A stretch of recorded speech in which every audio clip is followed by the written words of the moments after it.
Playing well is the key to victory, and we can all agree on that. However, all champions require you to play them for a bit in order to properly use their kit, and some of them even have exceptionally long learning curves. In this video, we are going to have a look into some data regarding this topic and analyze it. Let's get started with the learning curve of League's latest champion, Pyke. As we can see, beginners have a pretty hard time on the champion, but once you play around 40 games with him, you learn how the mechanics of the champion work.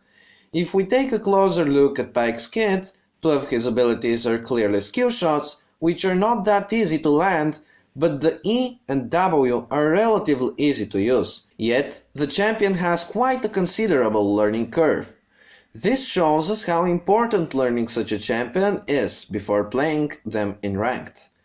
Our next example is a relatively simple champion to play, Volibear.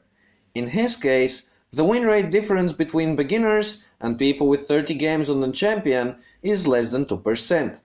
And by having a look at his kit, we can see that indeed he has precisely 0 skill shots, and even a passive that lets him live even when he makes mistakes inside a fight.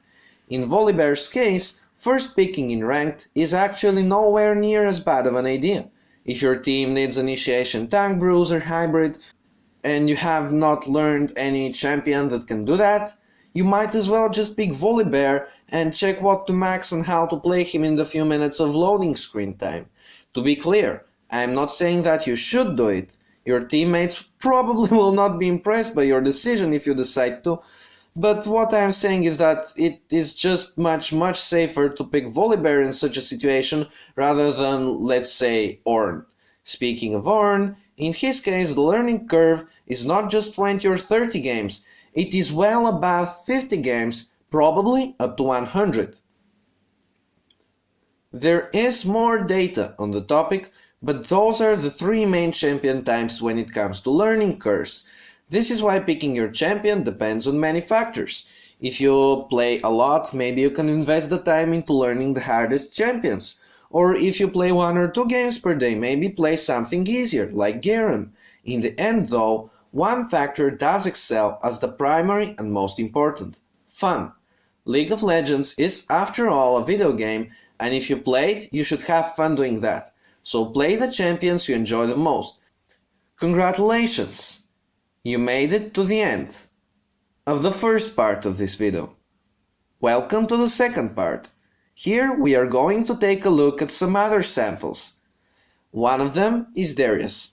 Darius is considered to be an easy champion, yet beginners have roughly 43% win rate on him, and you have to play around 40 to 50 games with the champion to get around that 50% win rate. While on paper Darius seems pretty easy, here we run into another important factor that we did not mention before: consistently. In order to perform consistently well on Darius, you need to know the champion pretty well. And it is not just him. Most champions do have learning curves apart from their pure mechanical combos.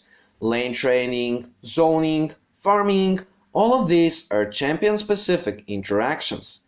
Of course, we are not going to end a mastery video without mentioning a rock. Malphite has a considerable learning curve from 49% to 52% for the first 100 games. So while a beginner can do fine on Malphite, knowing the champion well will increase your win rate in the long run. A little earlier, I did mention Garen as an easy champion, but guess what? His 100 game learning curve is actually pretty sizable, from 47% win rate all the way to 52%. Those last two examples lead us to the conclusion that pure mechanical difficulty is not the only factor that decides how long the learning curve of a specific champion is.